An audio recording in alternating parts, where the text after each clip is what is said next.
చేసుకుని రాబట్టి ప్రజలు అది కూడా ఆల్టర్నేట్ లేక అతను వేరే పార్టీ లేదు, జయలలిత పోయింది, ఆ పార్టీ చిరిగిపోయింది, బీజేపీ అంతా లేదు, కాంగ్రెస్ లేదు. సో అందువల్ల అతనికి వచ్చారు. సో అంతా ఒక సీఎం ముఖ్యమంత్రి కొడుకుగా ఉండి ఆయన ట్రావెల్లోనే ఇవి ఒక విధానం లేకుండా ఒక ప్రధాన కేవలం అరుపులు కేకలతోటి అనుకున్నాడు, అవ్వలేదు. ఇవాళ అయ్యాడు. సో అది అంటున్నా. అందుకని అరుపులు కేకలతోటి ఆవేశం ప్రదర్శించడం హీరోలు ఎవరు, అది సినిమాలో ఆవేశం అక్కడ ఉండాలి. రాజకీయాల్లో అది కాదు. రాజకీయాల్లో ఆవేశం ఆలోచనతో కూడిన ఆవేశం, ప్రజలను ఆలోచింప చేయాలి.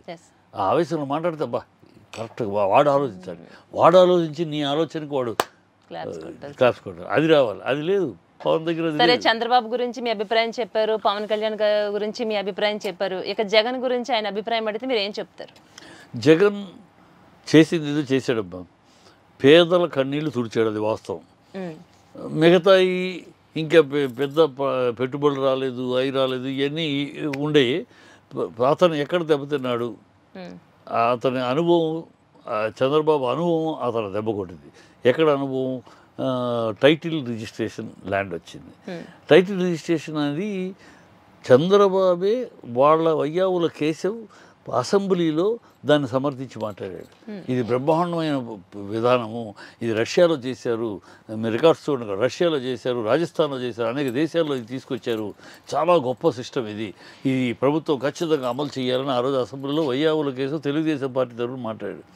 అదే విషయాన్ని ఎన్నికల ముందు జస్ట్ నెల రోజులు ఉందనగా ఎన్నికలు కవుకూరు చంద్రబాబు దీనివల్ల మీ భూములు పోతాయి, అప్పటికి 60% జరిగిపోయింది, ఎక్కడ ఎవడు కంప్లైంట్ లేదు, కానీ ఈయన మీ భూములు పోతాయి, ఆయన ఫోటో వేసుకున్నాడు, అందుకని మీ భూములు పోతాయి ఒక మాటను అలా తీసుకొచ్చి టక్క టక్క టక్కని తన మీడియా ద్వారా అది అబద్ధం. ఎలా తీసుకోలేదు, ఎలా తీసుకుంటారమ్మా? ఇది నీతి ఆయోగ్ సెంట్రల్ గవర్నమెంట్ కాదు, స్టేట్ గవర్నమెంట్ నీతి ఆయోగ్ ప్రతి రాష్ట్రానికి ఇచ్చిన హక్కు, పాలసీ దీన్ని చేయమని నీతి ఆయోగ్. సో ప్రతి రాష్ట్రం దీంట్లో పోయే ఛాన్సే లేదు. ఇంకా పారదర్శకత, ఎందుకంటే గతంలో ఎంతోమంది ఫారిన్లో ఉన్నవాడు, కొంతమంది ఫారిన్లో ఉండిపోయి వాళ్ళ ల్యాండ్ ఇక్కడ దాని మీద దొంగ డాక్యుమెంట్ తయారు చేసి అలా లాక్కుని చాలా ఉన్నాయి. అవన్నీ స్ట్రీమ్లో తీపి ఎవడున్నా ఎక్కడున్నా నీ ల్యాండ్ నీది, నీ పేరు మీద ఉంటుంది, నువ్వు ఈ కబ్జా చేయటాలు దొంగ సృష్టించడానికి వీల్లేదు. అది పద్ధతులు. అందుకని అన్ని రాష్ట్రాల్లో ఒప్పుకున్నారు, చేస్తున్నారు శుభ్రంగా. ఈయన దీన్ని వాడుకున్నాడు. మీ భూములు పోతే పిచ్చోళ్ళు జనాలు అయ్యో అరెకరం ఉన్నాళ్ళు, ఎకరం ఉన్నాళ్ళు, అమ్మమ్మ మన భూములు పోతే ఇది ఎక్కడ గొడవ అని భయపెట్టించాడు. అదే అతని దగ్గర అలా భయపెట్టేదాన్ని తిప్పి కొట్టలేకపోయాడు జగన్. ఎందుకు కొట్టలేకపోయాడు? అదే చంద్రబాబు వ్యూహం, తిప్పి కొట్టలేకపోయాడు. ఎంత చెప్పినా ప్రజలు ఈయన ఫోటో వేసుకున్నాడు కానీ ప్రజలు అమ్మేస్తారు. అదే ప్రజలు నా ఫోటో కాదురా, అది ప్రభుత్వం యొక్క, ప్రభుత్వం తరపున నేను ముఖ్యమంత్రి గారు నా ఫోటో పెట్టారు.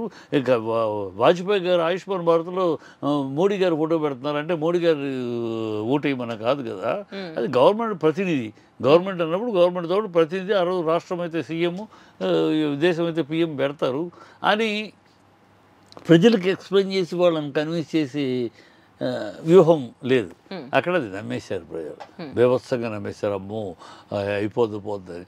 అట్లా ప్రజలకు ఎంత చెప్పించలేపడేది. 1,72,000 ఖర్చు అయ్యి ఇది నిన్నే కదా నువ్వు ఇదైపోద్ది, శ్రీలంక అయిపోద్ది అన్నావు. అదే నోటితోటి దానికి రెట్టింపు ఖర్చు పెట్టి పథకాలు చేస్తా, ఎట్టా మాట్లాడుతున్నావు అని ప్రజల ముందు ఆ ప్రశ్నను పుట్టించలేకపోయారు. ప్రజలు నమ్మేశారు. ఆయన ఇస్తా అన్నాడు. చంద్రబాబు సీనియరు కనుక ఇవ్వగలడు, పవన్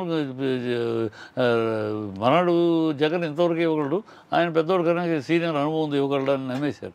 అది పెద్దోడు కాదు, సీనియర్ కాదు, ఇక్కడ సీనియారిటీ కాదు, ఆర్థికం. ఇది చంద్రబాబు కాదు, ఎవడొచ్చినా ఇవ్వలేడు, ఇది ఆర్థికం. ఇది ఇలాంటి పిచ్చి వీటిని నమ్మొద్దు అని ప్రజల ముందు అలా విడదీసి చెప్పగలిగిన స్ట్రాటజీ చేయలేకపోయారు.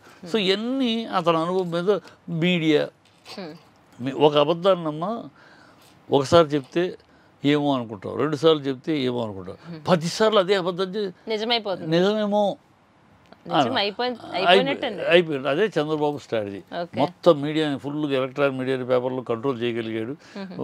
ఒక మాట చంద్రబాబు పొద్దునే అంటాడు, అది 24 అవర్స్లో మొత్తం అన్ని ఛానల్స్ గొయ్ గొయ్ గొయ్ గొయ్ అది కొట్టిచ్చేస్తాడు. ప్రజలందరూ అమ్మో ఏమో ఇది నిజంలాగా ఉంది, ఇది అంతలాగితే మరి చంద్రబాబు ఇలా చెప్తాడా, ఇలా మా అనుమానం. ఆ అనుమానం క్రియేట్ చేయటం, దానిలోంచి ఒక కమోషన్ తీసుకురావడం, దాంతో లబ్ధి పొందడం చంద్రబాబుకు వెన్నతో పెట్టిన విద్య. చేతికి మట్టి అందకుండా మర్డర్ చేయగలిగిన మహనీయుడు చంద్రబాబు. ఓకే ఓకే సరే అండి. ఇంకా టాపిక్ విషయానికి వస్తే ఇప్పుడు ప్రజెంట్ ఉన్నటువంటి టాపిక్ ఏంటి అంటే తిరుపతి లడ్డూలో కల్తీ. దీని మీద చిట్టిబాబు గారు ఏం చెప్తారు?